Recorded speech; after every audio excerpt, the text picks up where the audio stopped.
recording. Yeah, she always tells me. She's good like that. We're also say it obnoxiously? No, just really loud. Okay, so the live stream is live streaming. Hello, live streaming people. So, are you ready to get started? Yes. This is the Techno Buffet podcast, episode number 631. Recorded Thursday, June 1st, 2023 in 5, 4, 3, 2, and 1.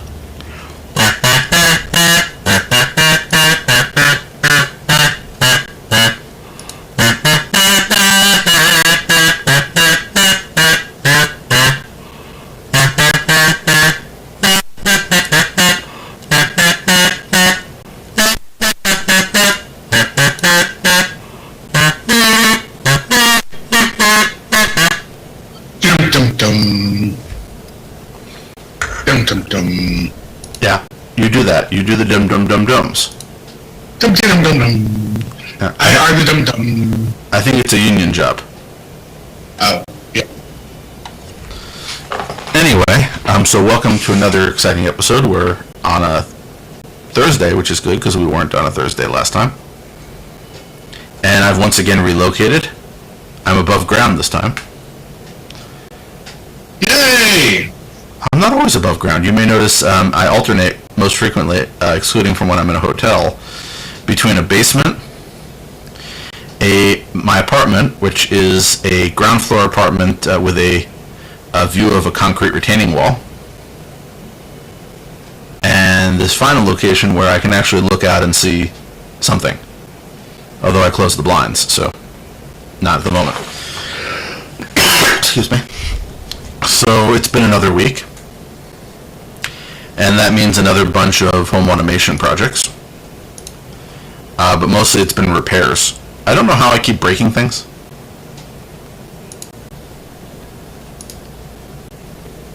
You don't?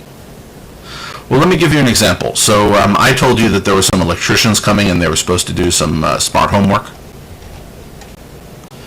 Right. While they were doing some other things that are, I'm not going to say more important than smart home work, but replacing subpanels. And so there was this like ever-growing list of things that they were supposed to do because we asked them to come 18 months ago and they finally had an opening.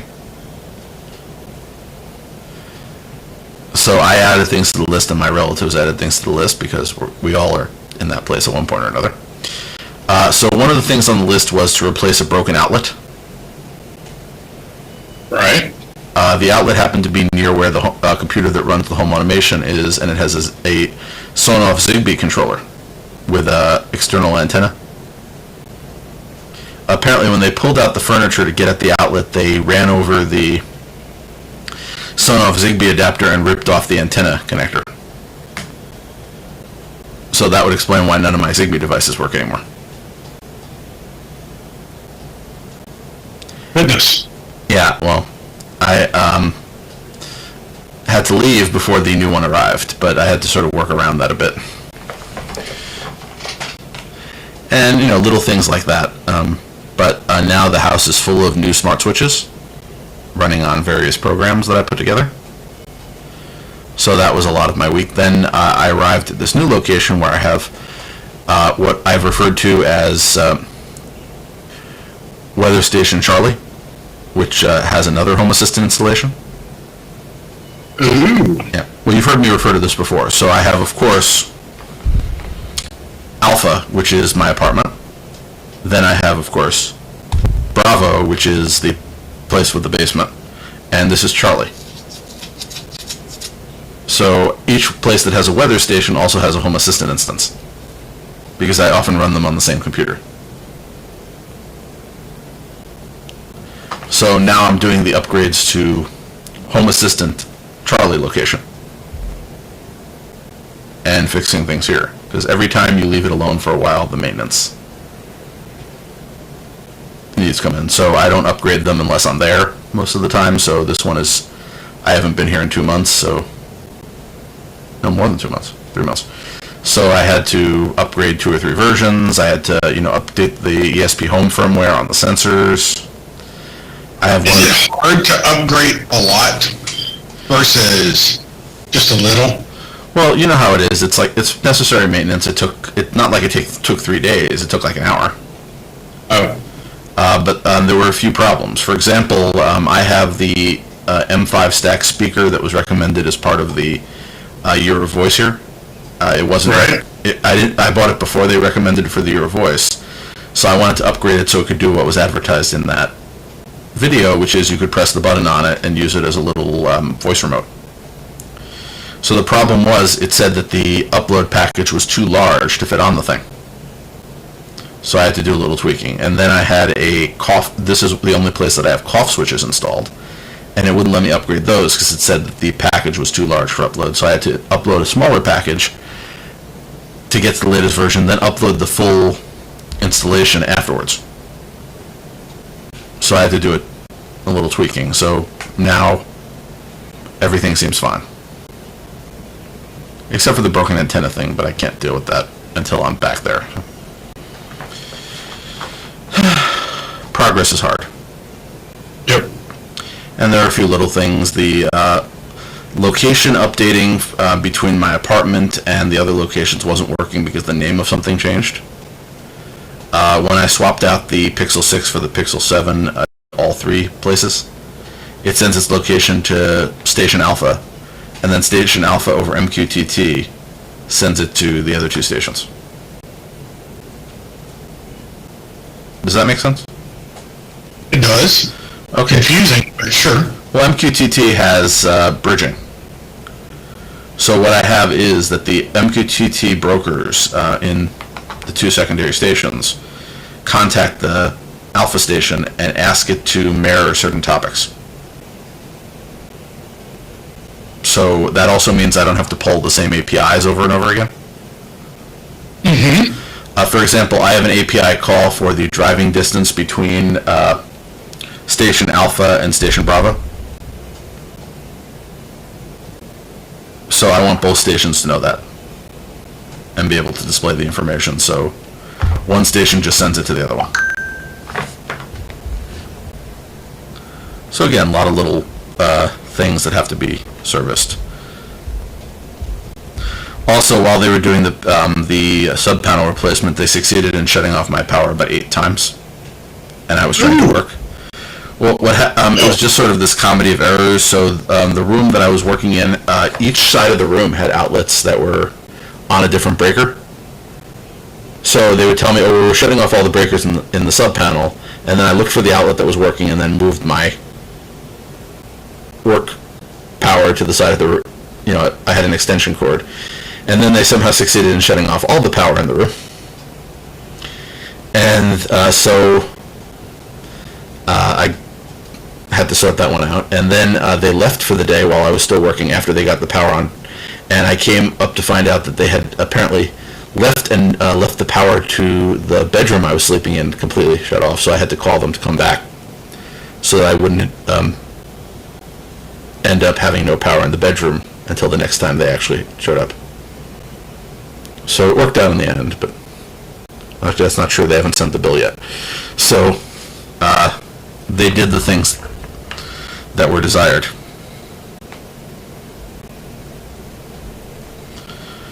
Other than that, I've been playing with the Pine Time.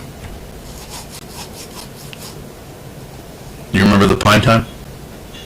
No, I don't. Okay, the Pine Time is, you remember the Pine phone? Oh, Pine Time. I thought you said Fine Time. No, the Pine Time. Yes, yes, yes. So I'm a big fan of the Pine series. Again, in the sense that I like the idea that there's sort of these projects you can get for a reasonable price that are, open source hardware. Maybe it's not as, I'm not going to say good. Maybe it's not as in the same level as certain other things, but it certainly has a lot of interesting options. So the Pine Time, what's the list price on a Pine Time nowadays? $27 plus shipping. So I decided to go back to it because when I reset the Pixel 6 for the Pixel 7, for some incomprehensible reason, you have to do a factory reset on any connected watch devices and reset them up, and I just didn't feel like doing it. So anytime I feel like doing that, I thought it was a good idea to see how has my pine time emerged over time. Now, back in April, I did that also, and I went and tried to order some additional pine time chargers, and they are apparently still back ordered. I email the guy once every 2 weeks, and he keeps saying they're coming in next week. Are you saying they haven't come in yet? I ordered it the first week in April. It's now the first week in June, and no, they have not. So I figure I'll give him a few more weeks and then ask, since he seems to be having trouble with stock, would he be able to refund my money? It's not like it's an emergency. I have one charger, but I like to have more than one charger for a device that I use regularly. But the Pine Time actually does pretty well. The next thing I want to do with it is I have it paired to my phone. You can also pair it to your computer. And I thought that would be sort of an interesting thing to do because the latest version of Infinitime, which is the open source firmware that's being developed for it, they added in a feature to move the watch faces and the fonts and all of those nice stylistic things from essentially from the firmware into the onboard memory. But Gadget Bridge, which is the Android client, has not implemented that particular feature yet, and there's no timetable on it. So their watch face, which is not watch face, watch mate, which is available for Linux and a few of the others, you can compile and it can send those extra resources in. So I thought it might be worth installing, pairing the watch to the computer, and giving it a shot just to see what other options I can install on it. So, keeping busy. Although it always makes me want to buy more Pine stuff, even though this is the only Pine thing I currently have that I've been using. They have the Pine Buds, which are open firmware capable earbuds, which only amuses me because I'm wondering exactly how much customizability you can put into your earbuds. Although to be fair, they have 4 megabytes of flash memory. You probably put a lot of interesting things in there.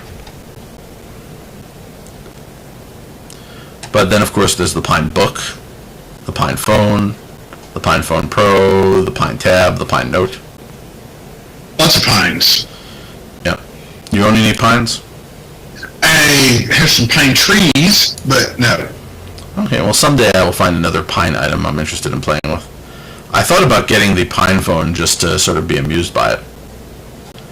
Although, admittedly, they are out of the Pine Phone beta, so I'd have to go for the Pine Phone beta with convergence.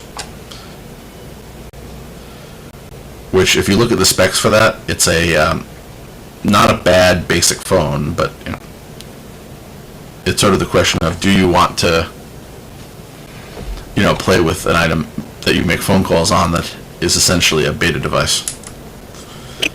Maybe as a backup, but I don't know if I want it to be my primary. So that's what I've been up to. What have you been up to, Jerry? Have you found a bottle of Boylan Diet King Cola yet? I haven't. I'm just waiting for somebody to write. Just to stop this conversation, I will send Jerry a bottle.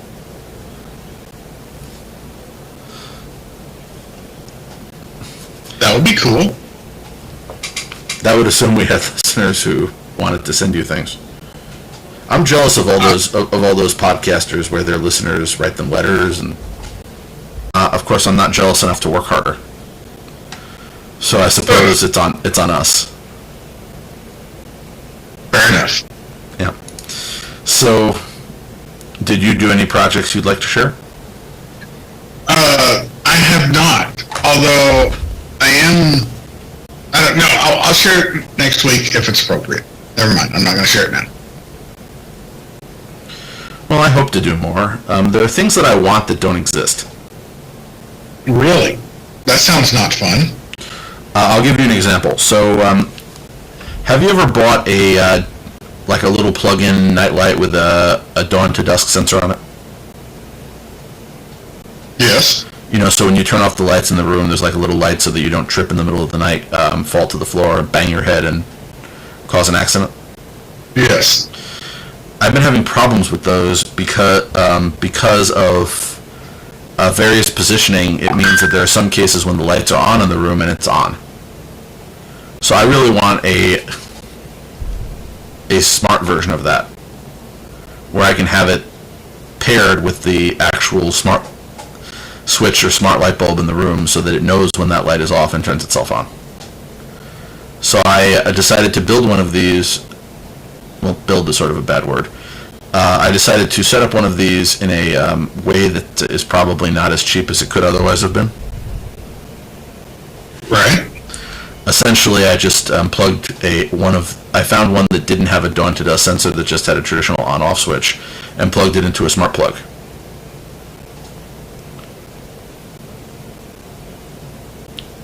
So now but I think this would be something that somebody might want.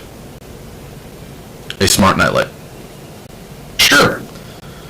Or in my case, I actually don't refer to them as night lights, I refer to them as ambient lights. Right. I got the idea when I was staying in a hotel room and they had it where when you turned off the lights, there was like an under-bed light so that you wouldn't bang yourself on the bed trying to get to the bathroom in the middle of the night. And that's pretty much my goal. So I bought essentially a 5-pack of lights, and I've been pairing them with smart plugs I already had to put them all around. And the weird thing that you do about it is, in Tasmodo, which I use for a lot of my smart plugs, you can invert the relay so that it thinks on is off and off is on, and then you could pair the state with the light switch in the room. So when the light switch in the room is on, the plug thinks it's on, but because you've inverted the relay, it actually is off. Well, maybe that's a good thing. No, I'm saying that is a good thing. That's how I set it up. I set it up that way, therefore I think it is good. It's easier than putting in the automation. So the automation would be when this is off, turn that on, which I thought the using the Tasmoda system that syncs two devices and just inverting the devices was just a much easier approach. All right. Cool. So let's But it'll work. Oh, I like easy. I find that to be a mildly creative solution. Well, not only that, it doesn't require Home Assistant. The two devices just do it themselves. Right. Not that I don't, obviously Home Assistant is something I want to keep on, but considering that my Home Assistant was temporarily brought down last week by an outlet replacement. If you're wondering, there is a battery backup, but they had it unplugged long enough that it did a safe shutdown. And then they forgot to turn the power on to the room. So, anyway. So, moving along, Google has officially stopped updating their first generation Chromecast.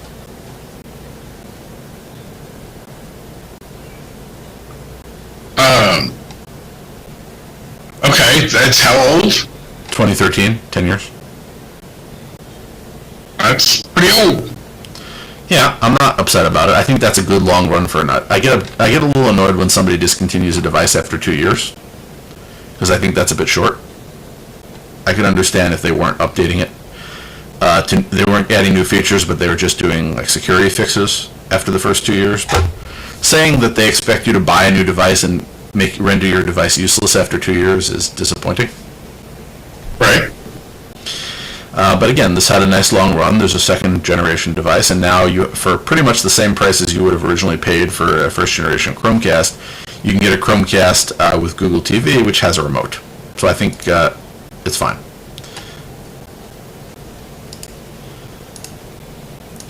The new Google Weather might be a standalone app. Yay, weather. Yay, weather.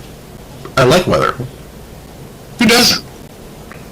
I don't know. When it rains, I suppose I have some mixed feelings about it. But I know where the weather is turning in any of the places that I look at. For example, I have my weather cam, and I can see that right now, the new tree that the camera is pointed at is still alive. I was worried about that. The guy who planted it promised it would be 15 feet in a year. And it's like 4 feet tall now, and he insists this tree will grow 10 feet between now and next summer. Right. So I have a camera aimed at it so I could see when it grows. Not on a day-by-day basis, but I want to know if it's doing well.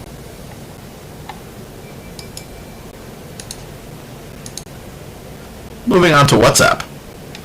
The WhatsApp beta is bringing screen sharing and an updated navigation bar to Android. No! Wait, yes, no. I can't really see what you want to screen share on your phone, but I'm sure there are enough people who wanted to screen share their phone to make this worth it. There's only one scenario where I could think that this might be useful, which is when my mother calls me and says there's a problem with her phone and I can't figure out what she's talking about. The problem is then I have to tell her how to screen share. But if her phone's not working, she may not be able to. Well, not working is sort of relative. I am not going to insult my mother, but she has called me because the television was broken when it turned out that she had just accidentally changed to the wrong input. So I'm going to say that there's no problem with my mother other than she is not necessarily tech savvy. So, many people aren't, there's no thing bad about that.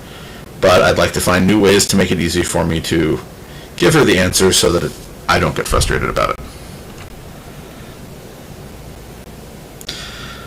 If you are interested in streaming, apparently Comcast is getting into the streaming package game. They're offering Now TV, which is a light cable streaming package for $20 a month. So you get all of the important channels that you might want, like A&E, Afro. What's Afro? I can guess, but is that a new one? I don't know.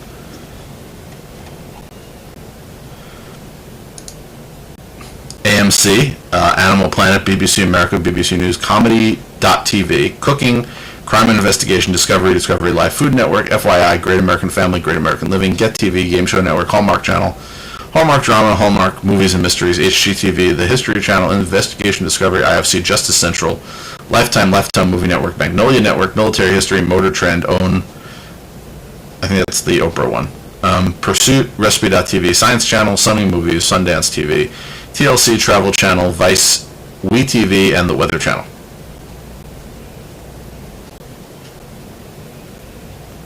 They're also going to throw in Peacock Premium. And some additional free ad-supported streaming television services such as NBC News Now, Sky News, and some genre-based channels from Xumo Play.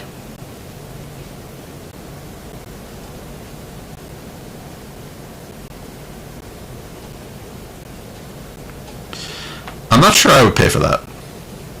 I'm not sure I would either. Well, I don't think it's the right combination for me. I would agree. What do you pay for, Jerry? What is your current streaming package? YouTube Premium and Netflix. And I'm currently paying for YouTube TV, but my wife likes it, but we're about to turn that off. Well, I have more, but it's sort of a combination of weird things. So Right. I am a Paramount Plus subscriber because I enjoy watching new Star Treks. Eventually, I'll probably give up on that because I'm sure they're going to run out of Star Treks. We hope not. Well, I'm a skeptic. Also, now they're probably going to raise my price because they're going to make me pay for Showtime. So that might mean that some points of the year I'm going to discontinue the subscription and then bring it back. Also, right now, there's sort of a lack of new content because of that whole writer's strike. Oh, yes. By the way, I am in favor of writers getting what they deserve. However, at the same time, I miss certain shows I would have enjoyed watching had they not struck. So, also, I remember the shows that got killed during the last extended writer's strike. Like the ones that I liked, so I hope that doesn't happen again. Anyway, that said, I also have, because of Verizon offered a package, and my parents happen to be Verizon customers, where for $3 more a month than they were paying, it would give them Disney Plus and Hulu. So I kicked in the $3 to get 2 more streaming services. And then recently my father asked if I would turn on the Netflix subscription I used to have, so because he has nothing to watch because of the writer's strike. So I turned on my Netflix subscription again just for him, since I have not watched it since I turned it back on. Also, they're now charging for more than one household, so he can enjoy it. So I have more streaming services than I expected, but that's only because $3 was $3. And again, why not? For $3. Anyway, moving along.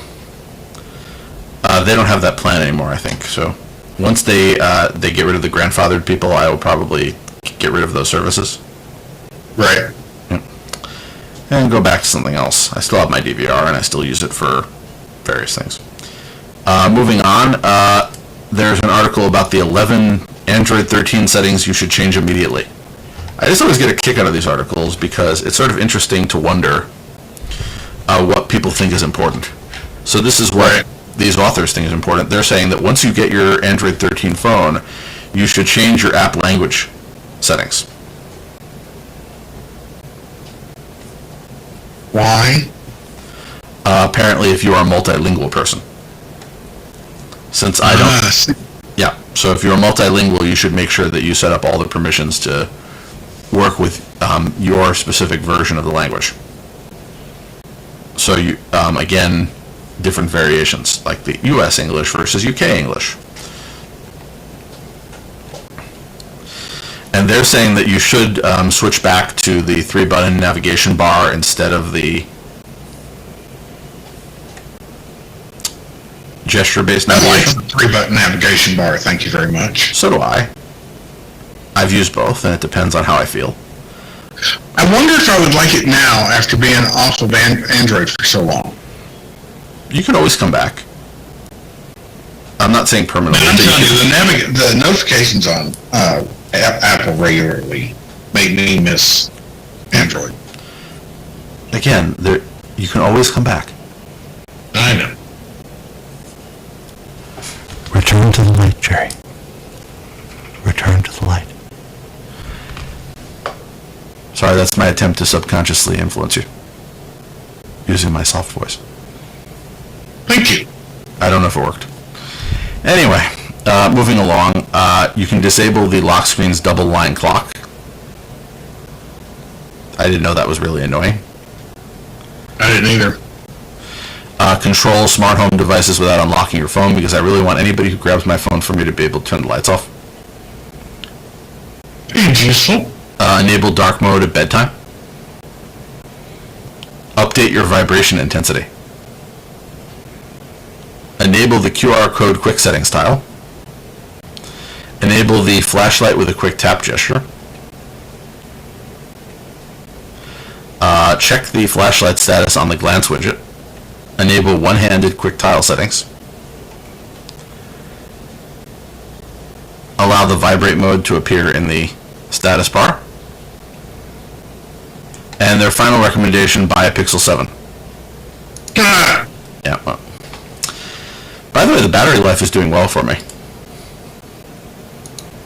Is it? Better than the 6, so far. But again, it's a new phone. Battery life on new phones always does better than battery life on phones that have been used for a while. But I left my house last night with the phone fully charged around 7. I didn't, not last night, on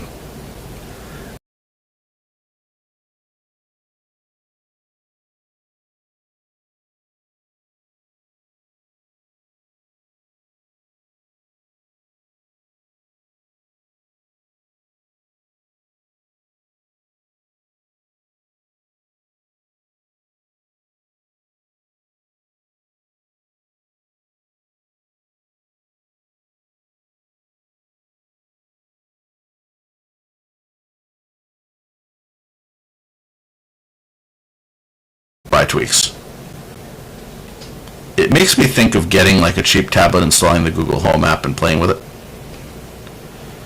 My tablet has been causing problems. It's now 3 years old, and the two apps that I use on it the most keep crashing.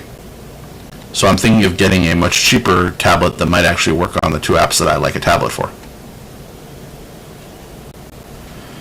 But I feel bad buying a tablet just purely for the purpose of the two apps that I like a larger screen for. So then I thought about buying just a cheap Chromebook to leave somewhere, but then I have a Chromebook I have to deal with. So anyway, first world problems, I suppose.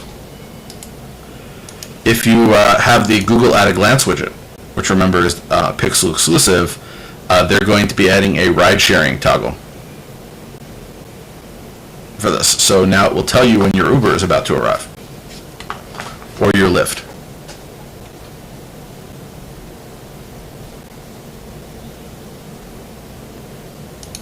That could be nice.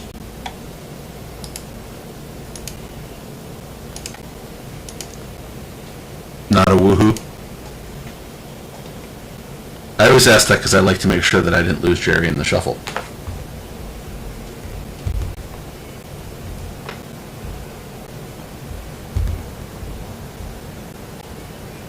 Did I lose Jerry in the shuffle?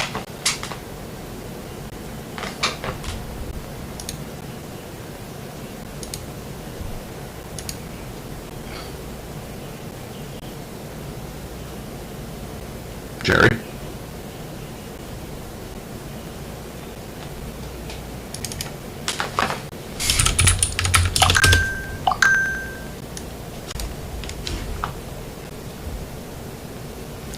Okay, Jerry has said that I can't hear him, but he can hear me.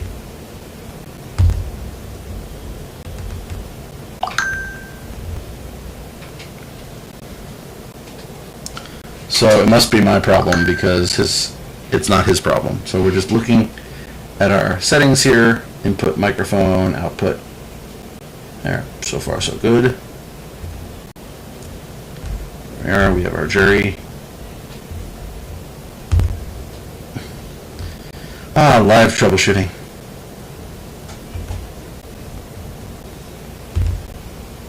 Hello? Okay, let's see. So why can I not hear Jerry?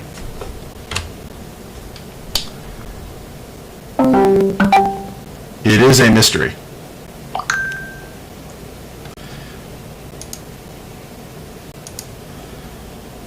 Because I touched nothing, for the record. But yeah, I don't get it. I don't know. Now I hear you. That's weird. I didn't touch anything. But now you are back, which is good, because I was worried. I was worried too. I thought you were ignoring me. So, what were you going to... What I was saying... What wisdom were you going to convey? That Amazon has an 11-inch tablet for like $200. I'm not even sure I need something that nice. Also, I'm not sure I want to do an Amazon tablet because I want a Google Play Store device, and I'm not sure I want to hack it. But I'll figure it out. Okay. Anyway, moving along, WhatsApp could soon support usernames. That's cool. So they would let you have a unique username so that you do not have to share your number with people who want to message you on WhatsApp. Cool.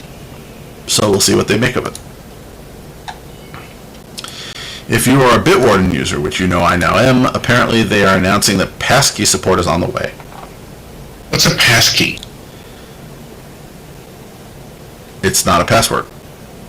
Right. Is it like a file? Is it like a thumbprint? Is it a secret word spoken into a microphone? I want to see if I can... Yeah, I'm saying I want to see if I can get a really good definition here, because I know how I describe it, but I'm not sure if I would describe it. So, the idea of a passkey is a little different than a password. So it's a digital credential, as opposed to essentially a text-based thing that is then hashed. That doesn't help me. Yeah, I'm trying to figure out the best way to describe it. Let me get the standard. What does your passkey look like? Oh, I've never set one up. If you were to set up a passkey, what would it look like? Would it look like correct horse battery staple? I don't believe so, but that's why I'm saying I really should look more into passkeys, because I haven't done much with them. But as far as I know, they're essentially digital authorization, which would mean that they should be an encryption file, but I always forget. Here we are, public key cryptography. I always forget the specs on these things. So it's the web authentication standard, public key cryptography. The OS creates a unique cryptographic key pair to associate with the account for an app or website. The keys are generated by the device uniquely for every account. So you have a public key and a private key. So essentially it's public key encryption. Every device has a key created, so every device essentially has a unique password to get into your account. And that's pretty much it.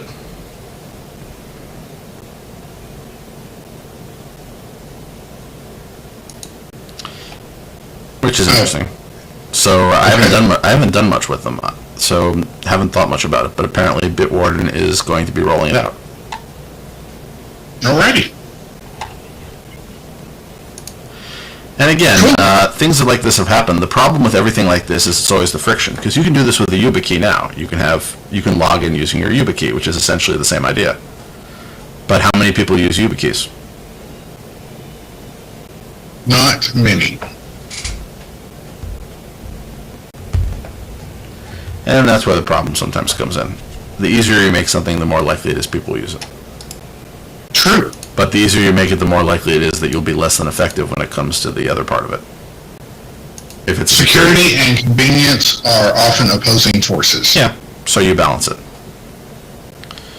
If you are an Android TV user, which you know I've moved in that direction, YouTube has gained Google Assistant commands on Android TVs. So it now allows you to like or dislike a video and subscribe to channels using your voice while watching videos on a smart TV.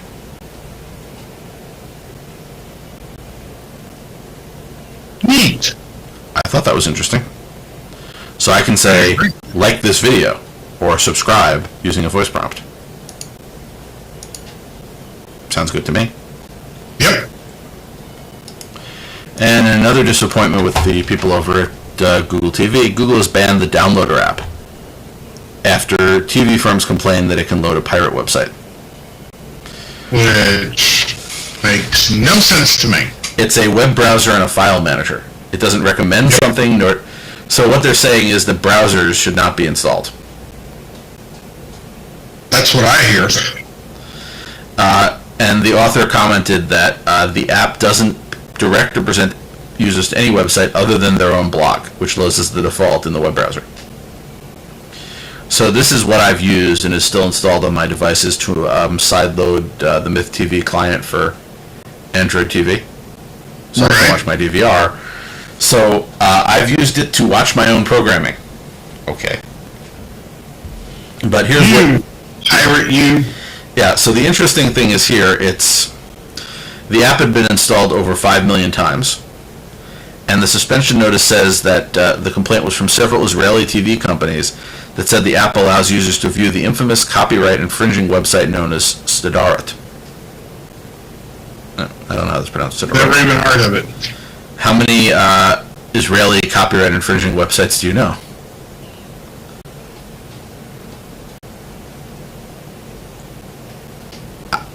I can honestly say I don't illegally watch Israeli TV for no particular reason other than I don't. But anyway, so then they made an appeal. Google's notice said it didn't comply with the unauthorized use of copyright content policy, and apparently the appeals were rejected within the hour. Interesting. Yeah, so now this was about a week and a half ago, so I just want to check, since it's been a while, whether or not there's been an update since we actually got to this a while ago. So I'm going to just pull and see, did anything happen?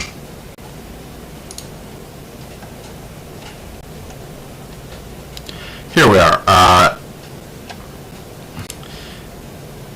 He reported several days later that the downloader app should return to Google Play in 2 weeks, and it's no thanks to Google itself. So after 6 days, he received a reply, and Google is not intervening and giving the TV firms that filed the DMCA notice their 10 allotted days to either file an action or file a claim of infringement in the U.S. Copyright Office. So according to this, the response they received was, "Thank you for reaching out to us. We'll forward the counter notification to the complainant. If we don't receive notice that they filed an action within 10 days, we will reinstate the material in question." Which I think is what the DMCA requires. Yeah, but it's still back to it seems like they would realize it was a frivolous complaint and not do that, which is what's annoying.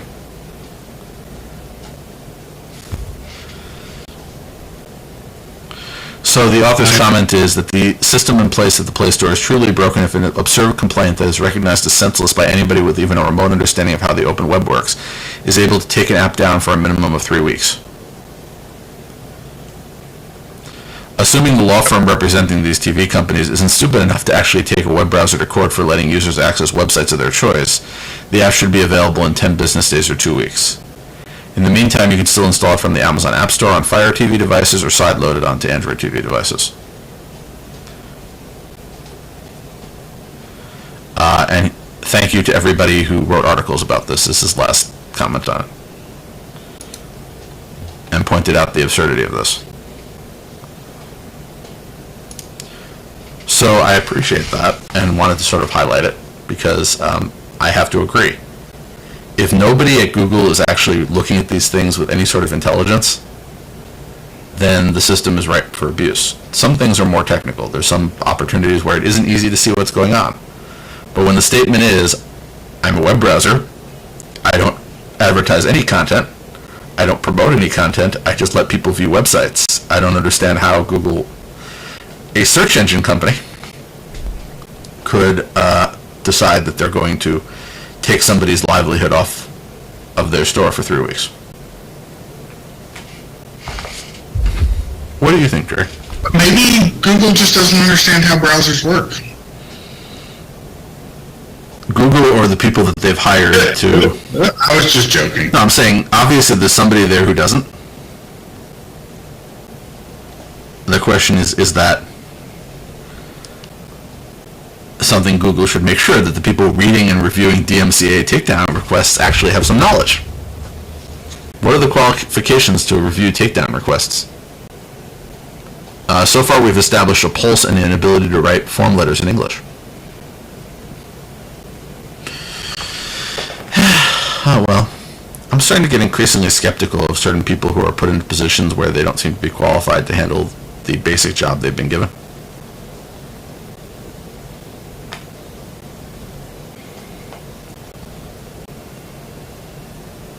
Yep. So that brings us to whatever's next. So I have a few bits of information in regards to next week. Ooh. Yeah. I am not available during the usual... it may change, but as of now, I am not available during the usual podcast time due to a aviation conflict. So I would like to propose an alternative time. Would you be available on the Wednesday? That's an alternative day. Still an alternative time, too. What time? Whatever time works.